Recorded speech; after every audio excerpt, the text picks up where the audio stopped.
In June this year, Nigeria recorded one of the biggest monthly revenue distributions in recent memory. The Federation Account Allocation Committee, FAAC, shared a total of 1.8 trillion naira. That's money meant for the federal government, the 36 states of the Federation, and the 774 local government areas in the country. So, where did all that money come from?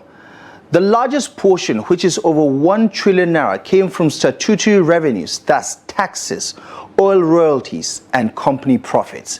Then there's the 631 billion naira that came from VAT, money collected from everyday things like food, fuel, and phone data. Another 29 billion naira came from the electronic money transfer levies. Yes, those little charges you see when you use your bank app to send some money.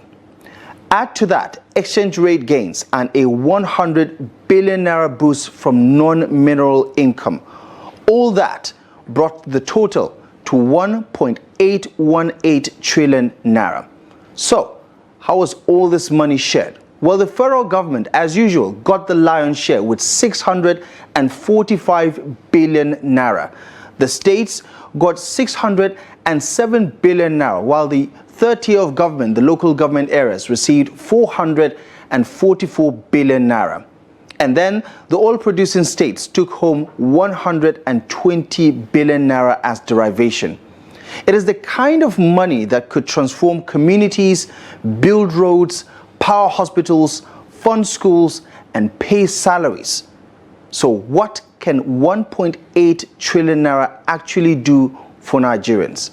Well, with that amount of money, Nigeria could build well over 10,000 standard primary schools, fully equipped with classrooms, toilets, desks, and staff quarters. Construct more than 5,000 kilometers of quality rural and urban roads, improving access to markets, hospitals, and schools across the country. Set up at least 1,000 modern, fully functional primary healthcare centers, each with solar power, maternity wards, and trained staff to serve under-resourced communities. It could also clear outstanding pensions owed to retired police officers, civil servants, teachers, and others who dedicated their lives to the service of this country. And yet, still queue for hours with hope, not certainty, of being paid. But here's the big question.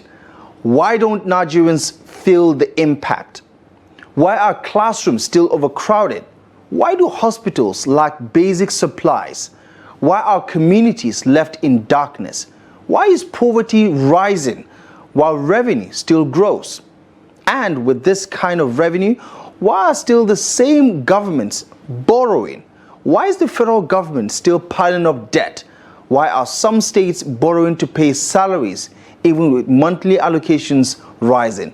Why are pensioners still begging for their dues? Why are local government areas who just received 444 billion naira still struggling to fix boreholes, grade roads, or even pay primary school teachers the national minimum wage? The answer lies in how the money is spent or not spent. While billions are shared, the system for tracking how the money is used remain weak. Corruption, waste, public priorities often come before public good. Yet, this money, this 1.8 trillion naira, comes from you, from your taxes, from your purchases, from your bank charges, and Nigeria's shared natural resources.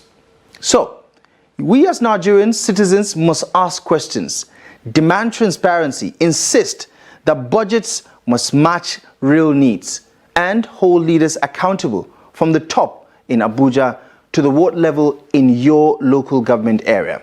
Because if the money keeps flowing but lives don't improve, then something somewhere isn't adding up. This money belongs to you, and you deserve to see the impact.